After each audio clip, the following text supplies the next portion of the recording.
விவசாய பயன்பாட்டில் நயகரா சொல்யூஷன்ஸ் நிறுவனத்தின் AI தொழில்நுட்ப கருவிகள். கோவையில் நடைபெற்ற அக்ரி இன்டெக்ஸ் 2025 கண்காட்சியில் கோவை நயகரா சொல்யூஷன்ஸ் நிறுவனத்தின் நவீன தொழில்நுட்ப சாதனங்கள் பார்வையாளர்களின் கவனத்தை ஈர்த்து வருகின்றது.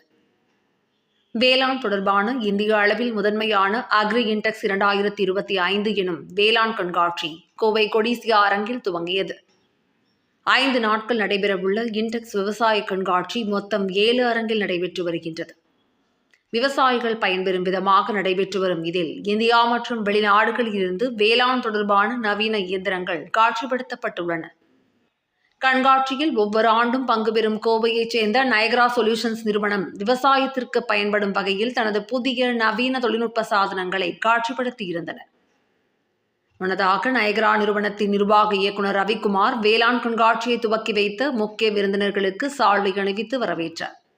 விவசாயத்துறையில் நயகரா சொல்யூஷன்ஸ் நிறுவனத்தின் புதிய தொழில்நுட்பங்கள் குறித்து இயக்குநர் ரவிக்குமார் கூறுகையில், விவசாயம் தொடர்பான துறையில் தானியங்கி முறையில் செயல்படும் உபகரணங்களை தொடர்ந்து விற்பனை செய்து வருவதாக தெரிவித்த அவர், விவசாயிகளிடம் நவீன தொழில்நுட்பத்திற்கு நல்ல வரவேற்பு இருப்பதாக குறிப்பிட்டார்.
வணக்கம் சார், கோயம்புத்தூர் நயகரா கம்பெனிலேருந்து பேசுகிறோம். நாங்கள் வந்து இரிகேஷன் ஆட்டோமேஷன் பண்ணிகிட்டு இருக்கிறோம்.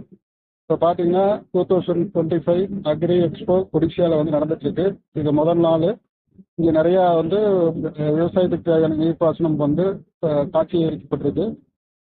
இங்கே பார்த்தீங்கன்னா ஆட்டோமேஷன் சைடில் வந்து ஆள் இல்லாத விவசாயத்தை வந்து எப்படி வந்து நம்ம நீர் பாய்ச்சலுங்கிறத வந்து ஆல்ரெடி நாங்கள் இதுக்கு முன்னாடியே ஒவ்வொரு இயர் வந்து பண்ணிகிட்டு இருக்கிறோம். இந்த வருஷம் வந்து இன்னும் விவசாயிகளுக்கு சாதகமாக விலை குறைவாக பண்ணி கொண்டு வந்திருக்கிறோம்.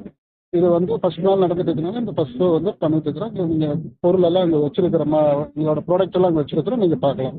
உங்களோட ஹைபிரிட் இதெல்லாம் வந்திருக்கும் போது டெக்னாலஜி யூஸ் நம்ம இன்னும் என்ன மாதிரி பண்ணிட்டு டெக்னாலஜி வைஸ் பார்த்தீங்கன்னா நம்ம இம்போர்ட்டட் ஆட்டோமேஷன் வால்வெல்லாம் வந்து இம்போர்ட்டட் தான் பண்ணிட்டு இருந்தாங்க. இப்போ நாங்கள் ஓன் மேனுஃபேக்சர் பண்ணி நாங்கள் எல்லா விவசாயத்துக்கும் விலை குறைவாக கொடுக்குற மாதிரி பண்ணிட்டு இருக்கிறோங்க. எல்லா பொருளுமே இங்கே நம்ம நயரால இருக்கிற எல்லா பொருளுமே நம்ம நயராக்கு உள்ள ஓன் ப்ரொடக்ஷன் பண்ண பொருள் தான் நாங்கள் வச்சுருக்கிறோம். ப்ராடக்ட் வச்சுருக்கோம். எதுவுமே நம்ம அவுட் ஆஃப் சோர்ஸ் பண்ணி பண்ணுறதில்ல. தண்ணி வேஸ்ட் ஆகாமல் பண்ணுற இதுங்கிறது இப்போ அதுக்கு நம்ம டெக்னாலஜி எந்த அளவுக்கு இருக்குது? அதை மிக துல்லியமாக தண்ணி பாய்ச்சுற மாதிரி இப்போ நீங்கள் மேனுவலாக ஒரு ஆளை விட்டு தண்ணி பாய்ச்சிங்கன்னா கொஞ்சம் ஒரு 1/2 hour தண்ணி பாய்க்கணும்னா அது 3/4 மணி நேரம் தண்ணி போகும், எக்ஸ்ட்ரா போகும். இது நீங்கள் டைமர் பேஸில் செட் பண்ணிக்கலாம், ஃப்ளோ பேஸில் செட் பண்ணி எத்தனை லிட்டர் தண்ணி போகணும் கூட நீங்கள் ஒரு மரத்துக்கு செட் பண்ணிட்டீங்க. அப்போ கிணத்துல இருக்கிற தண்ணி உங்களுக்கு ஒரு கிட்டத்தட்ட 40% சேவ் ஆகும்.